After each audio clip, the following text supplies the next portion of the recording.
Today, we're talking with Jordan Randall Smith, our second candidate conductor, who will be conducting Tales from the Woods on December 2nd at Jim Rouse Theater.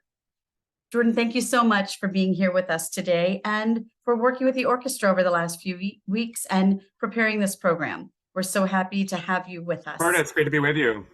Thanks. Certainly, great to be with you. So from our informal bio that you provided, we know a few things about you already. We know that you were a relative newlywed, married to Aaron, and that you have two elderly cats who live with the two of you. What else should we know? We have two cats. One is elderly. One is quite elderly. Kala had turned 20 earlier this year, so she's our geriatric, and then Cookie is about 7.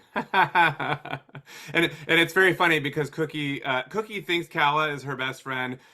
Kala does not appreciate Cookie at all. It's unfortunate. Too much energy, I'm sure.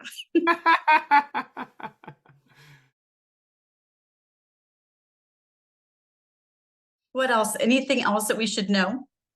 Sure. Well, listen, I grew up in Texas. Actually, I'm a percussionist by training. I wanted to be a drumline instructor. Was really my big goal as a kid. I just thought that was the greatest thing that ever happened to me when I was a teenager, and I wanted to go do that for others. As I got moving through high school, that started to evolve a little bit. I noticed when we get to concert band, which is kind of like an orchestra, just no strings, but kind of like an orchestra. But I noticed that the percussionist had to rest a bunch, and I did not like that at all. I did not like the resting part. I like to play. And but I looked around the room, and as I surveyed the room, I noticed that there was one person who never seemed to have to do much resting, and that was the conductor. And so I kind of latched on to wanting to be a lot like my high school band director, Gary Faust, may he rest in peace. And that carried me through into college for a while. And then I went to Interlochen one summer. Now, I knew about Interlochen when I was a teenager, but we didn't have the money. I was a single income household kind of a kid, and we didn't really have the money to send me to Interlochen as a camper when I was in high school. But as a college student, I could be a counselor. I could go as a summer job. I could go be a counselor.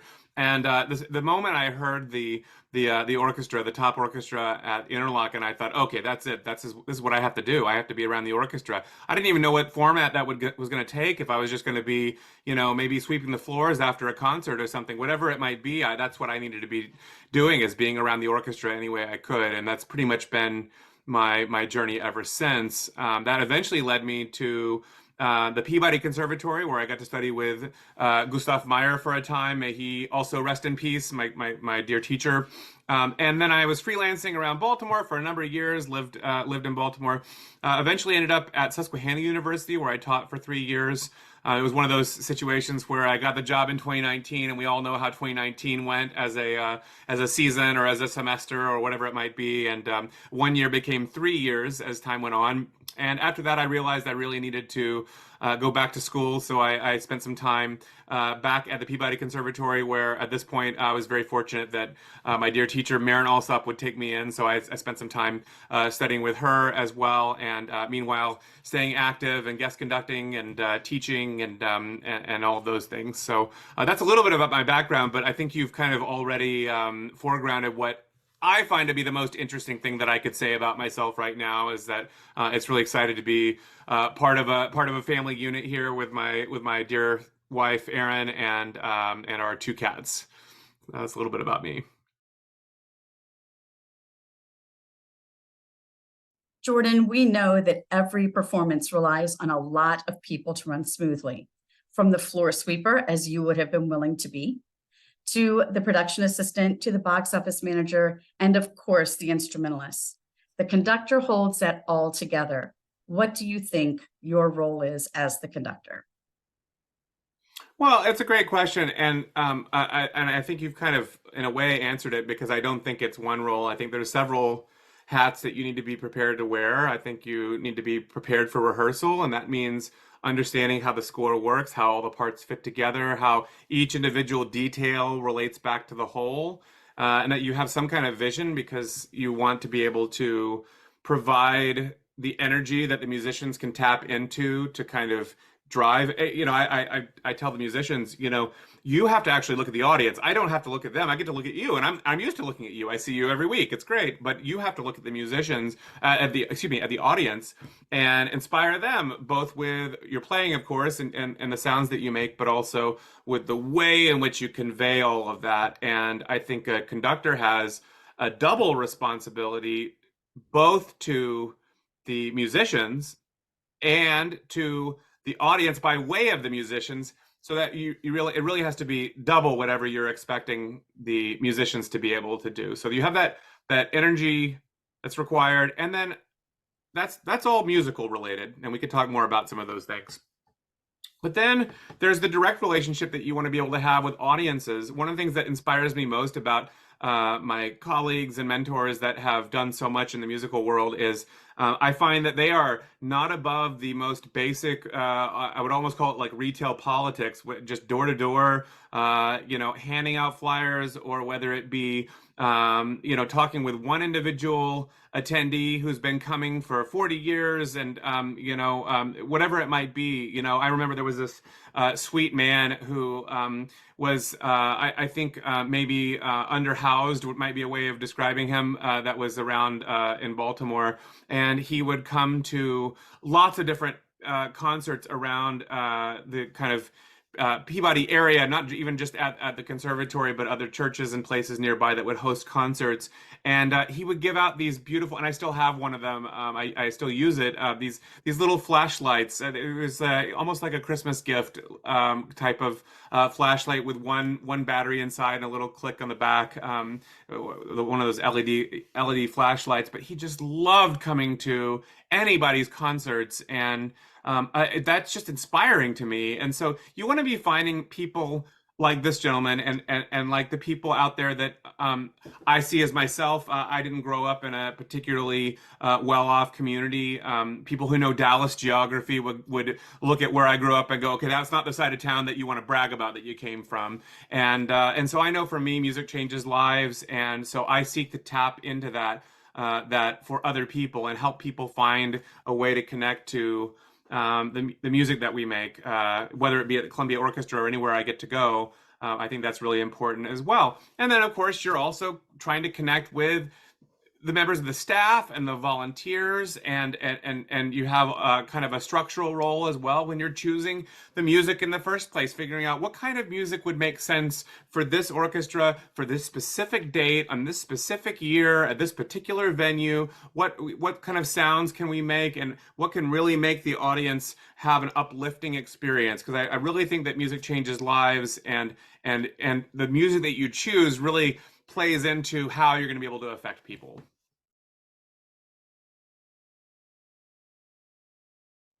Jordan, you alluded to this a little bit before when we were talking about how you select the music for a concert. We'd like to know more about how you did that for this program, especially since you aren't really a part of the Columbia Orchestra, may not have known their abilities, and what the orchestra audience would really like to hear. So I'd really like to hear how you made that selection.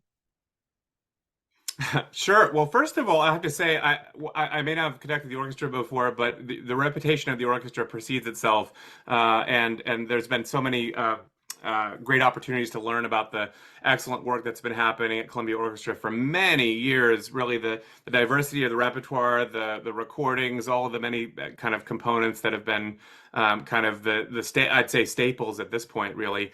So I did have that to go off of, and that very, very much helped me in terms of determining what kind of repertoire might be appropriate. But I have to say, what sort of inspired me as I was thinking about the program was I wanted to kind of make this almost like a tribute to Columbia, and anyone who's driven through Columbia knows very well what I know, which is that it's almost like you're in the middle of a national park when you're on a lot of the major thoroughfares, and just these beautifully lined trees, and only at the very last moment do you even realize you're about to be dropped off into a retail area, and up until then it's like it's a park. And I was thinking back fondly on the many times that I've come through, and Even I conducted some opera in Columbia a number of years ago. So it was close to my heart. It kind of, there was a distance, but there was also a closeness that kind of came together for me.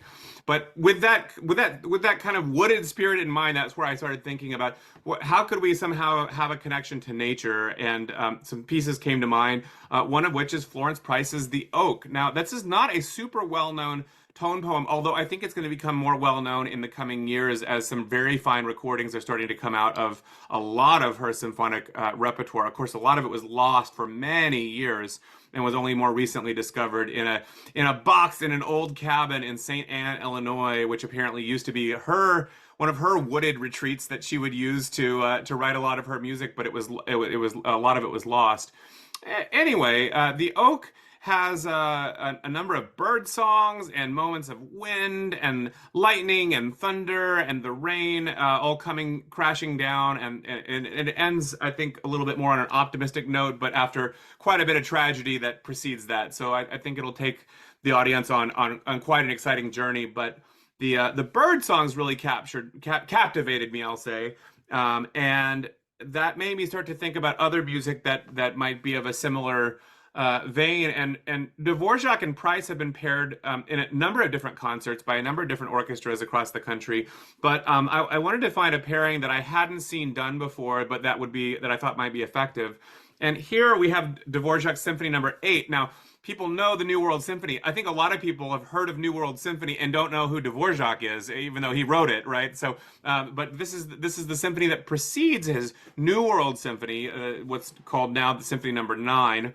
But it was the last piece he wrote before he came to the New World, came to the United States for his long-term residency that he did in his later years. And it's full of these Czech melodies and kind of the music of really Bohemia, his native Bohemia. Of course, the nation state Czech Republic, or Czechia, is a modern formation that includes Bohemia and Moravia, but these kind of concepts are kind of a newer concept. And he grew up at a time where he wouldn't say I'm Czech. He would say I'm Bohemian. I come from Bohemia, and he really had a nationalistic fervor. Now, the word nationalism in our era kind of has a lot of different kind of connotations to it. But at that time, if you weren't living in France or Germany, or what's considered kind of Central Europe, then you were part of what's called the periphery.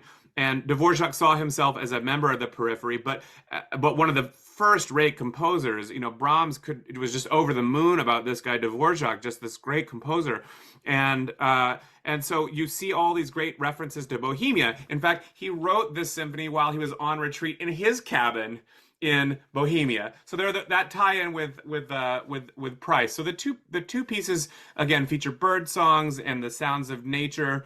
There's some other kinds of sounds and some other ideas to both pieces. But with that, I've paired a piece, but you mentioned a Baltimore-based composer named Jonathan Leshnoff, who's just one of the great composers internationally that just everybody is very hot to get the chance to perform. And of course, he's been Grammy nominated multiple times and just one of the real laureate composers of our era.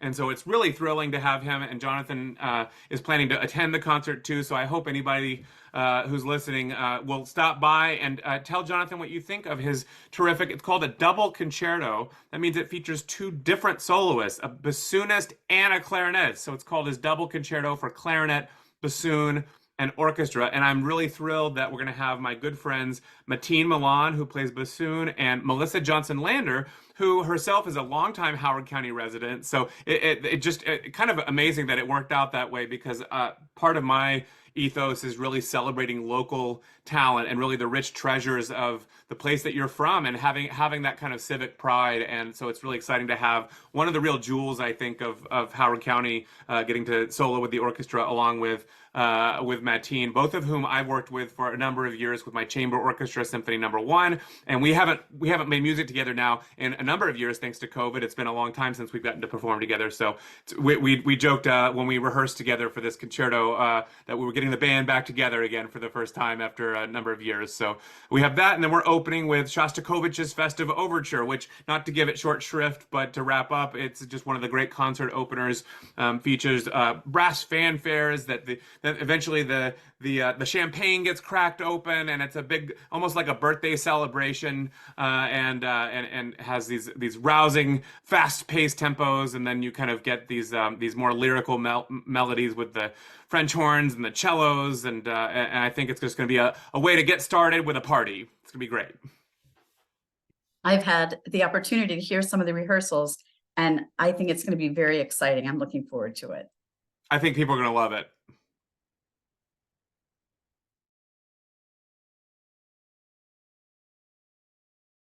Jordan, this year we've added something to our concert evening, a presentation that we're calling In the Box. And this is an opportunity really for the candidate conductors to speak with our patrons. Some of our orchestra members are also attending them.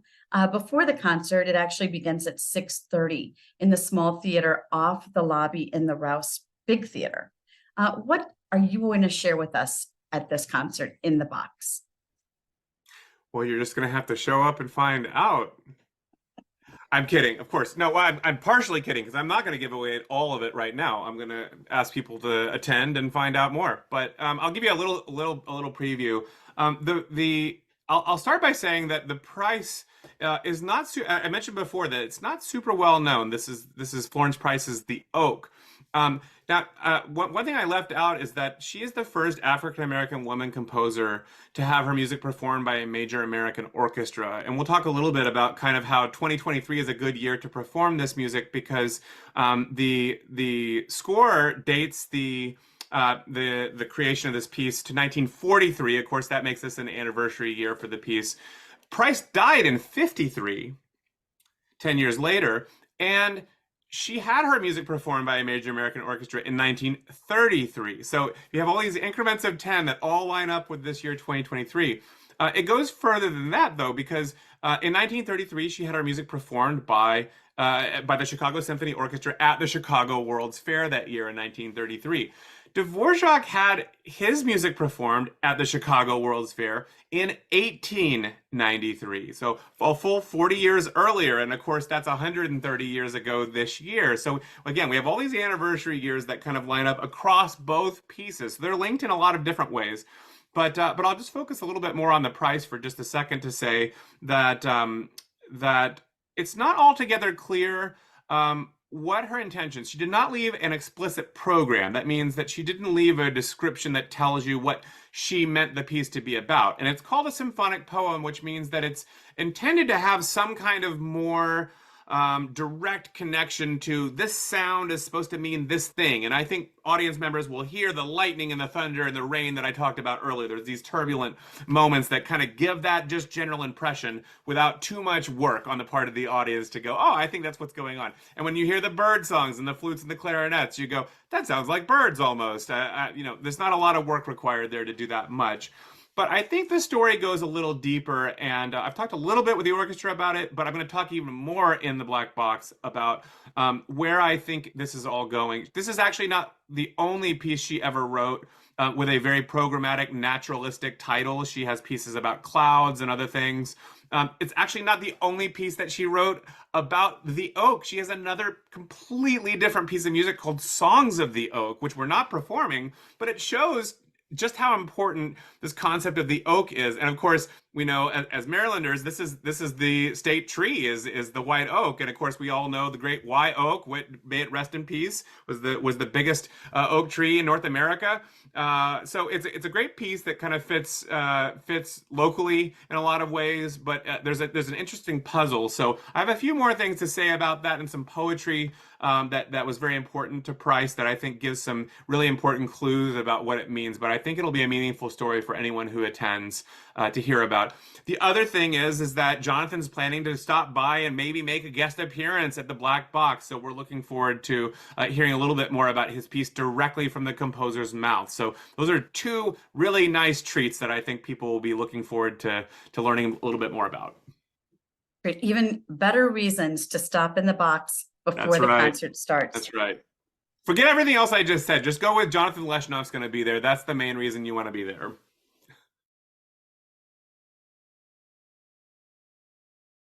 Now, I've saved the easiest question for last. What do you think the future of orchestral music holds? It's a great question. I love it. I love it actually. I think it's an important question, and I think it's a question on a lot of people's minds. But I think I might have some. I hope these are not overly optimistic views. I hope that they give people some hopeful thoughts, but they're not so optimistic that they sound untethered from reality. But I don't think that they are. I think they're very tethered to reality. I think this question, to me, speaks to the very real and understandable and valid concerns that a lot of people who love orchestral music the way that I do worry. What's the future going to hold? This is just so it's tough to figure out how to make it work sometimes, and people have this sense that, oh, audiences are getting older, right? Well, I have very good news for people on that front. I'm a kind of a history geek. I like looking up the history of the orchestra, and I like looking up history about a lot of different topics, but certainly about the orchestra and the history of the orchestra and all of those things. And you can find articles in American newspapers that are over 100 years old. Over 100 years old. Now, I want to make a point before I conclude this. That's older than most existing symphony orchestras in America. Most orchestras are less than 100 years old. So I'm talking about articles that are older than most orchestras. I think that's going to be important. And in these articles, you see critics and commentators and cultural figures speaking in essays about they're bemoaning the end of classical music, and all of the audience are getting so old, and what's going to happen? Are we going to find new audiences? Really worrying about these things. I don't worry, because after that happened, many of the best orchestras in the country were later founded. They hadn't even started yet. The best was yet to come, and the people that wrote those articles didn't know it yet. I think it is important for audiences to come to an orchestra concert and expect that the music on stage, that the soloists and that the composers that are represented reflect the modern world that we live in. And that means seeing women and persons of color and other composers that really reflect the community that you live in and reflect our country as a whole are showing up in the concert repertoire that we're hearing, that the soloists likewise are going to be a reflection of that diversity. And past that, I think there's a stylistic diversity. I'll tell you this, to kind of bring it full circle, you asked me about my background, and I mentioned being a percussionist. I chose percussion because I love the ability to be eclectic and to be playing rock and roll and jazz and playing in steel band. I loved playing in steel band in college. That was a lot of fun. Playing drum set and playing congas and playing marimba and playing concert music and playing very serious orchestral snare drum excerpts. But then also, one of my highlights was playing the Mahler Six, getting to smash the hammer down. If you know Mahler's Sixth Symphony, that's a very special moment for any percussionist to get to smash a giant box with a giant hammer. But that kind of eclecticism of different genres, Broadway, there's a very long list of different genres that you want to get to.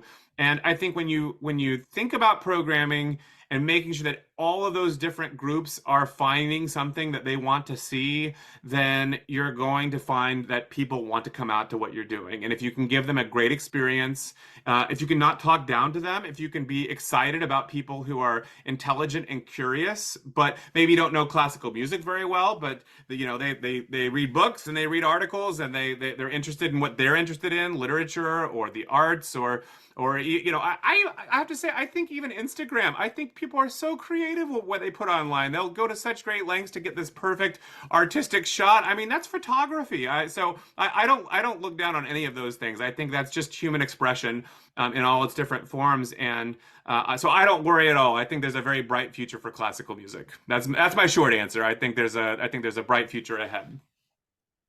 Great. Jordan, thank you so much for your time today. We promise you that you will come to an exciting event. Please join us on December 2nd for Tales from the Woods. Visit us at www.columbiaorchestra.org. Thanks so much, Berta. It's going to be a great concert. I hope everyone comes out. Me too.